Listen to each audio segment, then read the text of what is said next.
그러니까 지적하신 것 같이 대한민국의 가장 큰 문제, 도전 과제는 결국 불평등이라고 저는 생각합니다.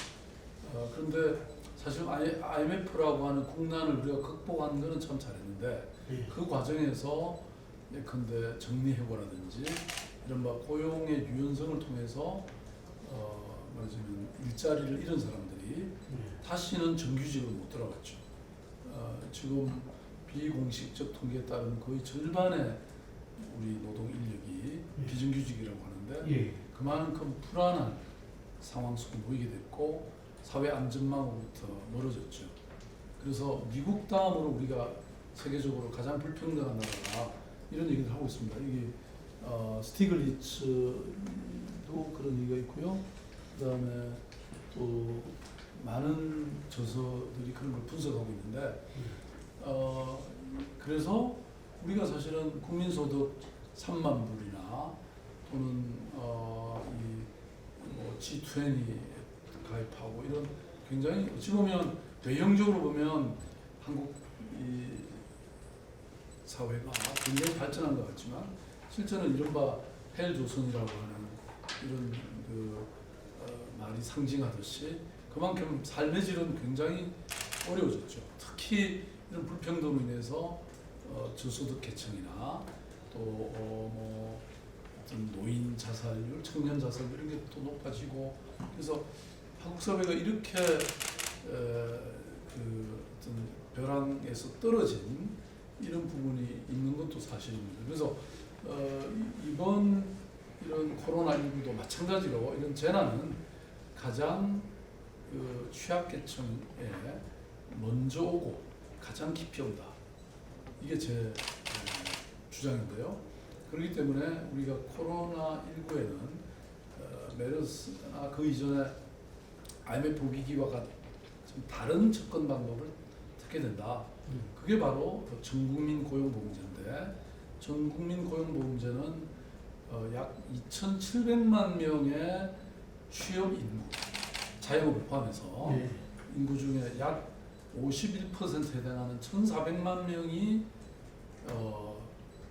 일자리를 잃거나 또는 그 소득이 격감했는데도 불구하고 그 실업수당이나 이 보험을 받지 못합니다. 그러니까 말하자면 지금 억수 같은 비가 쏟아지는데 우산을 쓰고 있지 못한 사람은 1,400만 명이 된다는 거죠. 그러니까 이분들을 고용보험에 편입시켜서 새로운 고용보험의 패러다임을 만드는 것 이것이야말로 가장 그 빈부격차 또는 사회적 격차 이 양극화를 방지할 수 있는 가장 중요한 일이고 또 이것이 복지국가의 하나의 대들보의 역할을 할 것이고 이것으로 말미암아서 저는 우리 대한민국이 이 포스트 코로나에서도 가장 잘 대응한 국가가 될 것이다 이렇게 생각합니다. 그러니까 이제 모든 정책은 국민적 합의에 기초해야 그게 이런 갈등 없이 저항 없이 또 빠른 시간 내에 정착될 수 있는 것이니까 가능한 합의를 이루는 게 좋겠고 근데 정말로 다행스럽게도 지금 이제 대기업 또 정규직 고소득 임금 노동자를 중심으로 하는 이 민주노총이나 또 정규직 노동자를 기반으로 하는 한국노총이 이렇게 이런 전국민 고용보험제를 지지하고 있습니다. 자기 조합은 이해가 좀 틀린 거네요. 그렇죠. 그러니까 일종의 사회적 연대의 아주 이 어떤 자세를 또 입장을 나타낸 것인데 저는 이것은 굉장히 중요한 내용이라고 생각합니다. 이 스웨덴을 보면요, 이게 이제 국민복지, 국민의 집이라고 하는 이런 걸 이제 했는데 이게 노사관계도 서로가 잘 합의를 했기 때문에 그야말로 국민의 집이 빈곤층과 노동계급만을 위한 복지정책이 아니라 전 국민을 아우르는 포괄적이고 보편주의적인 복지제도를 마련해서 스웨덴이 전 세계 자랑하는 복지국 모델을 만들었어요. 근데 여기 보면 이거를 중요한 사안으로 이를 해결한 게 1938년 샬트-쉐바덴 협약이라는 게 있습니다. 예. 이거는 노동조합과 경영자 측이 상호 존중, 자율적 협상에 의해서 합의한 내용인데요. 아무튼 지금 저는 뭐 그동안 사실 민주노총이나 한국노총 그러면 마치 이런 갈등의 어떤 원천인 것처럼 얘기했는데 지금 오히려 이 중요한, 그러니까 지금 대체로 이 조합원들은 비를 사실 피하는 우산을 갖고 있단 말이에요. 근데 저 밖에서 장대비를 맞고 있는 한 절반 정도의 1,400만 명의 노동자를 향해서 같이 쓰자고 하는 제안을 합니다. 이걸 아주 굉장히 중요하게 바라봐야 된다. 대한민국의 비로소 사회연대, 그래서 우리가 함께 국민적 합의를 할 수 있는 이 기초가 지금 형성되고 있다. 이렇게 생각합니다.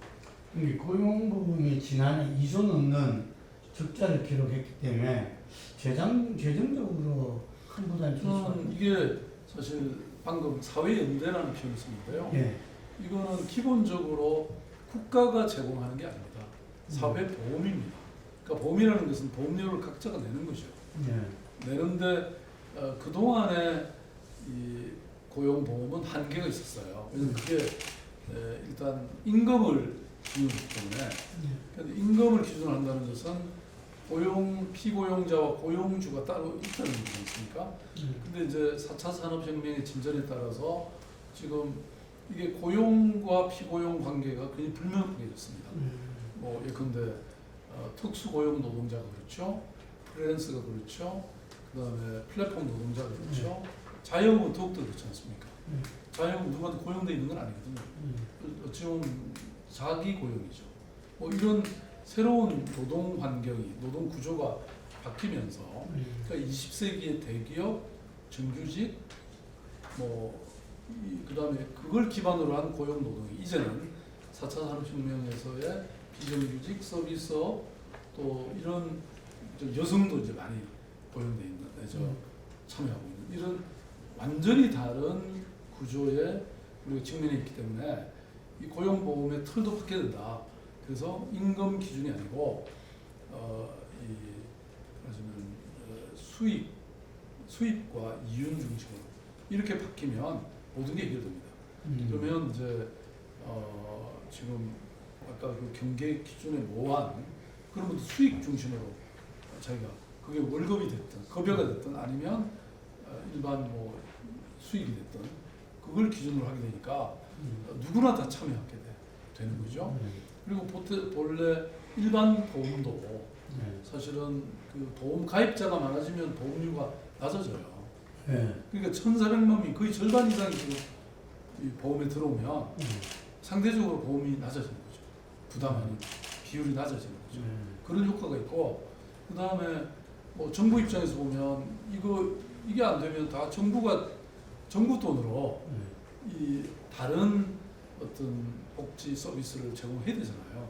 근데 그걸 안 하게 되니까 상대적으로 사실 뭐 지금 전문가들에 따르면 1.5조 정도가 추가로 필요하다고 하는데, 아까 말씀드린 것처럼 좀 더 혜택을 받고 있는 그 민주노총이나 한국노총이 함께 사회 연대적 의미에서 함께해서 일부 부담하고, 또 이게 예컨대 자영업이나 다 자기 부담을 또 가지는 거거든요.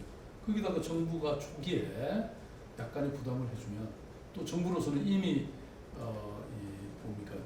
여러 가지 지금 지출하고 있는 게 있거든요. 예. 일자리 안전기금이라든지 또는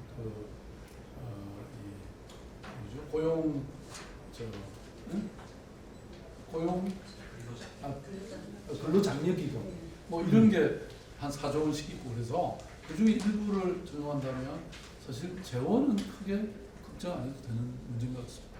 예. 지금 이제 말씀 중에서 그 복지와 우리가 그 성장, 이렇게 이 문제가 주로 제기되고 있는데, 시장께서는 이런 복지를 통해서 이 혁신과 창조, 그래서 새로운 성장, 그래서 복지로 선순환, 이걸 강조하셨거든요. 제가 요새 책을 많이 읽고 있어요. 예. 글씨 많습니다. 그러니까 이 토마 피케티가 쓴 예, 책, 이거 아주 따끈따끈한 책입니다. 음. 사인까지 해서 보내준 이 책은 자본과 이데올로기라는 책인데요. 이 책의 핵심 내용은 우리가 보통 그렇게 얘기하지 않습니까? 복지의 확장을 반대하는 사람들이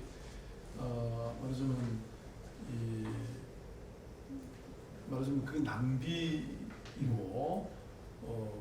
고용 근로 의욕을 상승시킨다.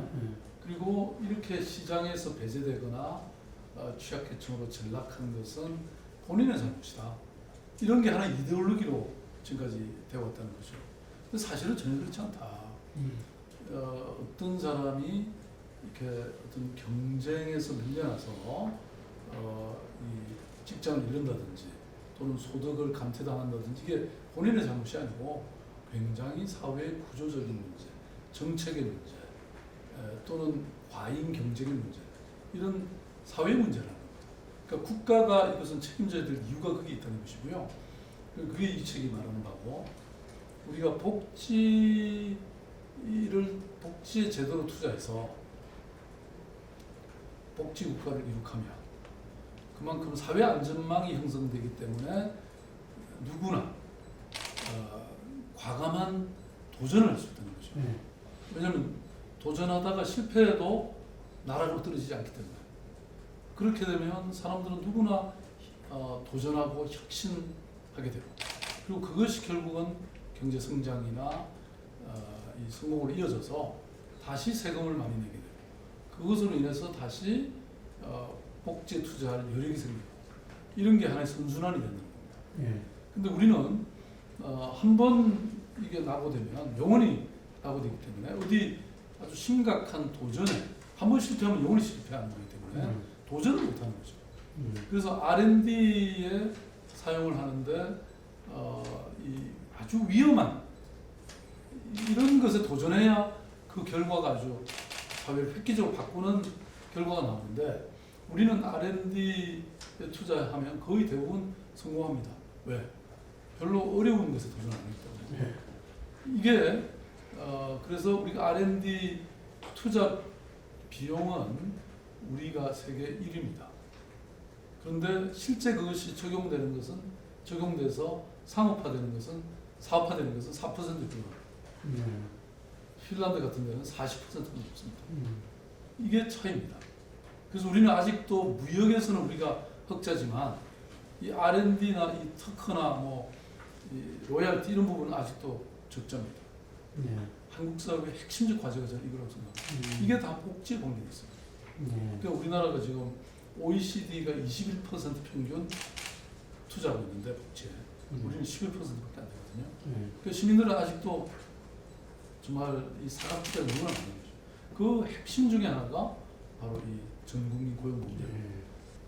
다른 차원일 수는 있는데 우리가 이제 정부나 지방정부 입장에서 보면 이런 정책을 시행하려고 보면 그 효과나 성격이나 이런 게 분명히 드러나는 거죠. 그러니까 이렇게 말씀드릴 수 있습니다. 말하자면 이 옛날의 성별 복지에 비해서 제가 주창하는 것은 보편복지입니다. 근데 보편복지라고 누구에게나 무차별적으로 주는 건 아닙니다. 어떤 조건과 상황이 벌어져야 주는 거죠. 방금 실업의 상태가 돼야 이 취업자에게 고용보험이 되는 거잖아요. 그런데 과거에는 미국과 같이, 미국의 어떤 건강보험과 같이 부자만, 보험료가 워낙 비싸니까 부자만 낼 수 있는 거예요. 그러니까 가는 사람들은 완전히 그냥 배제된 게 미국의 이 건강보험 같은 것이고, 우리 대한민국의 건강보험은 본인이 아플 때다. 누구나 보험료는 내지만 아플 때만 적용이 되는 거잖아요. 그런데 기본소득은 그런 조건이 있느냐나 어떤 계층이나 상황이나 위험이 닥치거나 이런 거 아무 상관없이 누구에게나 무차별적으로 주는 거거든요. 전 국민 고용보험이니까. 그런데 그러다 보니까 재원에 한계가 있을 수밖에 없어요. 예컨대 지금 우리 모든 국민에게 10만 원만 줘도 그게 얼마죠? 62조 정도 됩니다.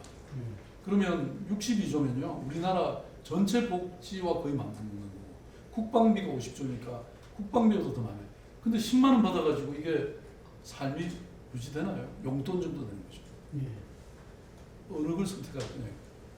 만약에 그 돈을 가지고 실업자나 취약계층이나 소득을 격감당한 분들에게 근데 100만 원씩 근데 200만 명, 300만 명한테 주는 게 더 효율적인. 그게 정의에 맞고 공평에 맞고 또 형평에 맞는 것이죠.